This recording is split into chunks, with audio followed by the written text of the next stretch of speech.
Jika seorang pengacara terus membangun narasi serta opini dibanding mengambil langkah konkret atau menempuh mekanisme hukum yang disediakan, jika merasa bahwa ada prosedur yang keliru yang diterapkan oleh aparat penegak hukum, lalu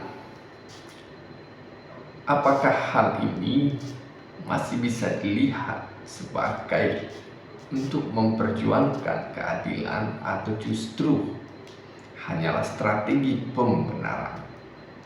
Mari kita saksikan dulu cuplikan berikut ini.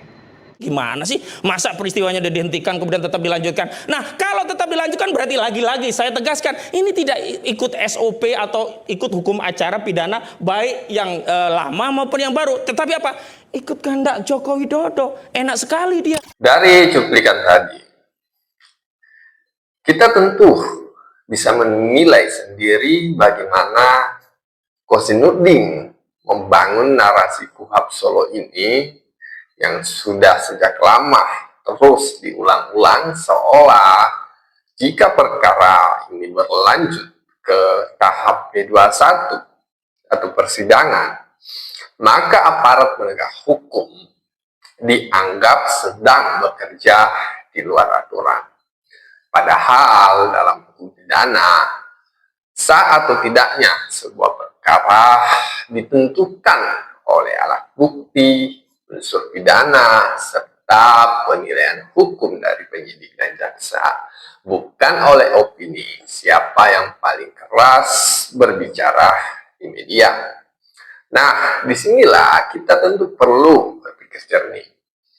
Kritik terhadap aparat penegak hukum tentu sah dalam negara demokrasi, tetapi kritik juga harus dibedakan dengan narasi yang berpotensi menggiring opini publik agar lebih dulu percaya bahwa proses hukumnya sudah cacat sebelum diuji secara resmi.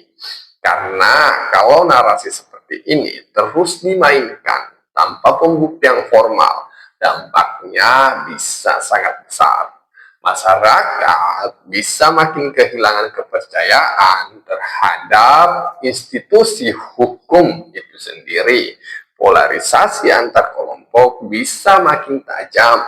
Bahkan yang lebih berbahaya, kita bisa mulai percaya bahwa setiap proses hukum pasti dikendalikan oleh kepentingan tertentu. Nah, kalau kondisi seperti ini terus terjadi, ruang publik akhirnya bukan lagi dipenuhi pembahasan soal alat bukti dan fakta hukum, tetapi dipenuhi perang opini dan saling curiga. Karena itu, masyarakat harus tetap kritis dan tidak mudah terbawa emosi.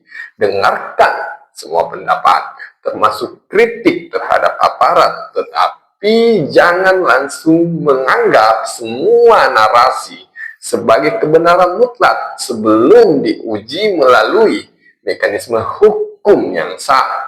Sebab dalam negara hukum, benar atau salah tidak ditentukan oleh siapa yang paling viral atau paling keras berbicara, melainkan oleh siapa yang mampu membuktikan argumentasinya secara terbuka dan objektif. Jadi, pada akhirnya, kita harus tetap berpikir jernih dalam melihat polemik seperti ini. Karena ketika opini lebih dipercaya daripada proses hukum, maka yang dipertaruhkan bukan hanya satu perkara, tetapi juga kepercayaan masyarakat terhadap hukum itu sendiri. Nah, bagaimana menurut kalian? Apakah ini murni kritik hukum demi mencari keadilan, atau justru strategi membangun opini publik agar masyarakat lebih dulu percaya bahwa proses hukumnya sudah cacat di awal? Tulis pendapat kalian di kolom komentar. Saya kira itu dari saya. Wallahul muwaffiq ila aqwamit thoriq. Wassalamualaikum warahmatullahi wabarakatuh.